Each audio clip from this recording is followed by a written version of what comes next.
Sorry I'm late. Pulling! What's up? I'm Jim Fro, and this is the Ready Check Pull Guide for the Jailer. Big shout out to our Patreon supporters who help make these videos possible.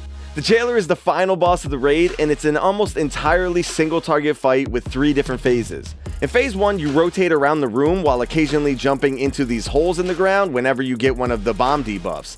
In phase 2, the tanks break the pillars that spawn while the raid CCs and damages the occasionally mind-controlled players. And in phase 3, the raid soaks a big cast that's aimed at Azeroth and also splits a big healing absorb. Alright, phase 1. First things first, when these circles appear around everyone's feet, stay spread out to avoid splashing damage on anyone else. This mechanic is easy in phase 1 but gets more difficult later on. Second, when these blue debuffs go out onto several players, those players will have to fall into different holes in the ground right before the end of the debuff. When the debuff expires, it knocks the players high into the air and does a lot of raid-wide damage unless the player is in one of the holes when it goes off. Try to have players go into different holes, ideally ones next to each other, because you can only use each hole once and you'll have to rotate the boss around the room in order to be near new holes for each new set of debuffs. You can only use each hole once because a giant pillar spawns from the hole that has any debuff expire in it. Third, the raid needs to soak this big circle around the current tank. This is from the boss's Martyrdom cast, which has 3 parts. The first hit is a big single target nuke on the tank that makes them take more physical damage for a while, so taunt swap after the whole cast is done. The second hit does raid-wide damage and puts a bleed on everyone regardless of where they are.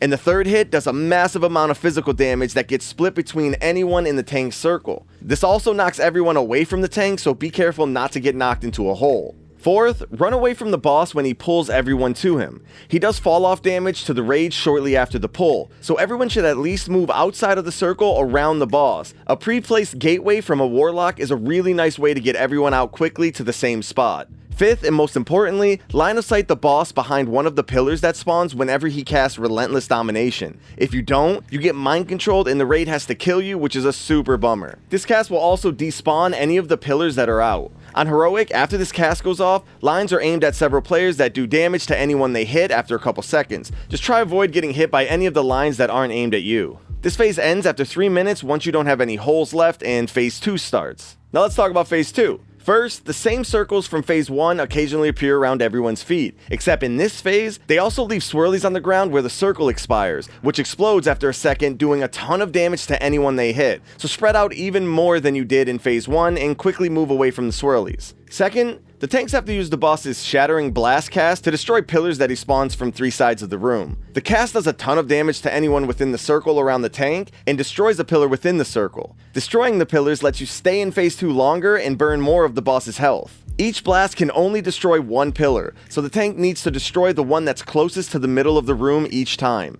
This could be far away from where the boss is, so big movement abilities may be needed. These pillars also have a bad circle around them, so try not to stand in that. Third, don't get hit by the big blue swirly on the ground or the blue line between the boss and the swirly. They basically one-shot you. This swirly also knocks the whole raid away from it when it goes off, so try not to get knocked into any hole or off the side of the platform. Fourth, and most importantly, when players get this blue debuff, they need to quickly move together toward the middle of the room, ideally under the boss before the debuff expires. When the debuff expires, those players get mind controlled and try to run off the side of the platform. So the rest of the raid needs to CC and damage them enough to break them out of the mind control before they get to the edge. Binding Shot, Spear of Bastion, Ursul's Vortex, Ring of Peace, and long stuns are really good for this. This phase ends after another 3 minutes, when there are 3 pillars in a row connecting to the middle of the room, and phase 3 starts. In phase 3, after the whole raid is RP stunned for a few seconds, you are then able to see Azeroth's health and the boss becomes active again. First, the same big blue swirly from phase 2 occasionally spawns.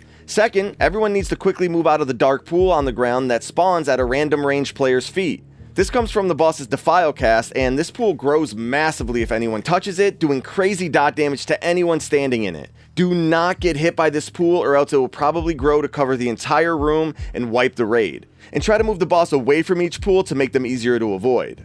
Third, when the boss casts Chain of Anguish, it chains together the current tank and the 3 players closest to that tank. These chains do a ton of dot damage to the chained players, but they can be broken by being over 30 yards away from the tank. These 3 players need to stagger running away from the tank and breaking their chain, because each chain break does a lot of raid-wide damage. Fourth, the entire raid needs to soak the big blue line on the ground that the boss aims towards the middle of the room, called Desolation.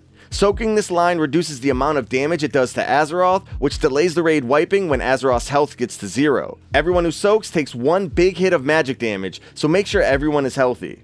Fifth, the same circles from Phase 2 occasionally appear around everyone's feet, except now the swirlies after the circles spawn a caster ad. These casters spam a cast that does raid-wide damage and reduces everyone's haste by 10%, stacking per cast. So it's super important that everyone interrupts and focuses down these ads. All forms of CC work on them, so do whatever you can to prevent them from finishing any of their cast. And finally, sixth, when players get this blue debuff with a circle around them, everyone needs to split somewhat evenly into each player's circle before it expires. These debuffs split a huge healing absorb between any player hit by each circle, which needs to be healed off quickly to avoid players getting mind controlled. The circles also do damage to anyone they hit, which is why you can't just stack them all together. And that's pretty much it. Here's a quick recap of the fight for you to review or screenshot for later. Our Patreon supporters get these guides early, so if you're interested in that, check out the links below. Peace.